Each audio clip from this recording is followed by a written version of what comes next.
morning, grade 10 mathematicians. Today we're going to do the analytical geometry, and today's sketch is going to be in your exercise. So here today I'm not going to ask you to calculate the distance, the gradient and the midpoint.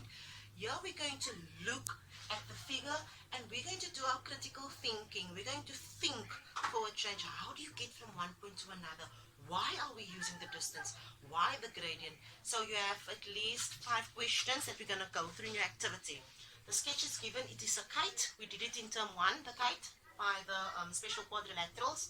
And we have coordinates given. A's coordinate is positive 3 and 5. D have no coordinates at all. C have no coordinates at all. And then B is negative 1 and 4. So your question number 1 is, can you tell me what the coordinates are for C if A is 3 and 5, and they say in information that AD is equal to 5 units.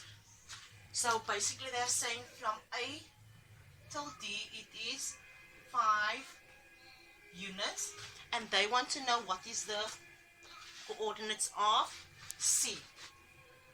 So I'm not going to give you the answer, I want you to think on your own. If A's x value is 3, basically meaning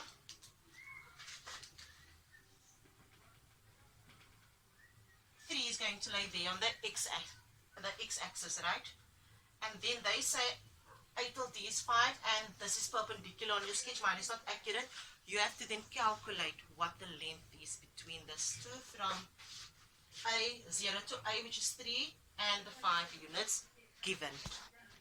So to look at this more accurate sketch than my previous one, you will see that AD is perpendicular, right, to the x-axis, and it's given, which means this is parallel to our x-axis as well. Which means if the distance from here till here is 5, then obviously the distance from here till there is also 5. And you already know that Ax value is 3, so you have to calculate what is the coordinates of C.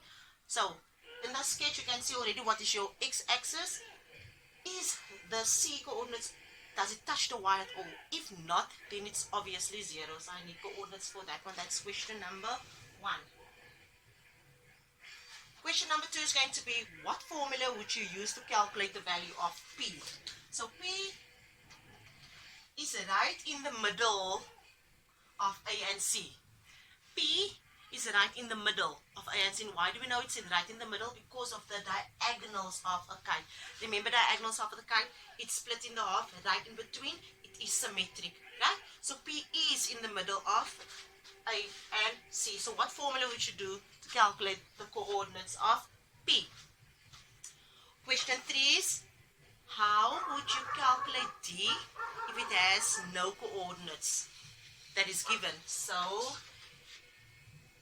if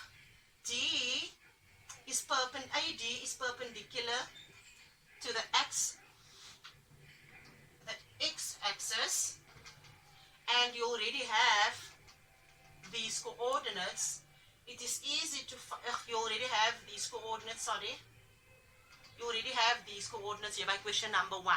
It is easy to find D because they are going to have the exact same x coordinates because they're on the same line.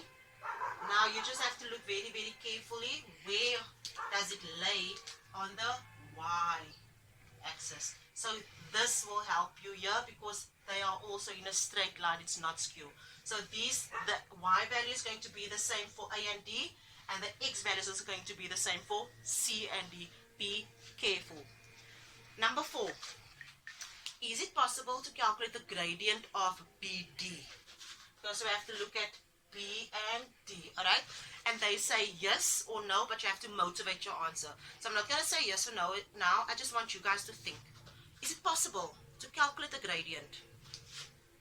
Remember question 1, we found out what was C's coordinate, right? Question 2, P's coordinates. Question 3, D's coordinates. So, for me, the gradient, how many coordinates do you need to calculate the gradient in the formula? You need 2 coordinates. So if I have B that is negative 1 and negative 4, and I have D, think for yourself if you can calculate the gradient if you have coordinates for B and D. Your last question is it possible to calculate the length of AC?